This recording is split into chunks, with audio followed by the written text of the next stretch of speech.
ভাড়া করে লোক নেই, আমরা ভাড়া করে নেওয়ার লাগে না। আজকে মাহফিলে ভাড়া করে কারে কারে আনা হয়েছে আতুডান, কিন্তু অন্য যারা বড় মাহফিল দেখেছে তাদের ভিডিওতে দেখবেন সিলেট থেকে মাহফিল মানুষ নিচে কক্সবাজারে, ব্রাহ্মণবাড়িয়া থেকে নিচে লাকসাম, কুমিল্লা, সারা এলাকা থেকে ভাড়া করে মানুষ নিয়ে লোক শোডাউন করে। আরে বাবা, এই ধরনের শোডাউন যদি সুন্নিরা করে তোমরা তো ফলাইবার জায়গাও পাইবা না। আমরা শোডাউনে বিশ্বাসী না, আমরা সত্যিকারে মদিনাওয়ালার ইসলামে বিশ্বাসী। প্রিয় ভাই আমার, বেজার হয়েন না, সত্য কথা কাউকে না কাউকে বলতে হবে। আর যদি সব জেনে শুনেও সুন্নি জামাত গ্রহণ না করেন তাহলে এত আমাদের মনে কষ্ট নাই।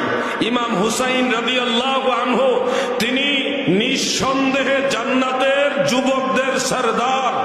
সহিহ হাদিসে এটা প্রমাণিত, জান্নাতের যুবকদের সরদার জেনে শুনেও ইমাম হুসাইনের দলে মাত্র ৭২ জন আর ইয়াজিদের দলে ২২,০০০-এর বেশি।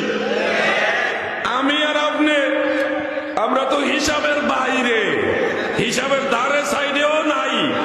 যিনি হিসাবের উপরে, ইমাম হুসাইন রাদিয়াল্লাহু আনহু জান্নাতের যুবকদের সরদার। উনি জান্নাতের যুবকদের সরদার, উনি আল্লাহর রাসূলের নাতি, উনি রাসূলের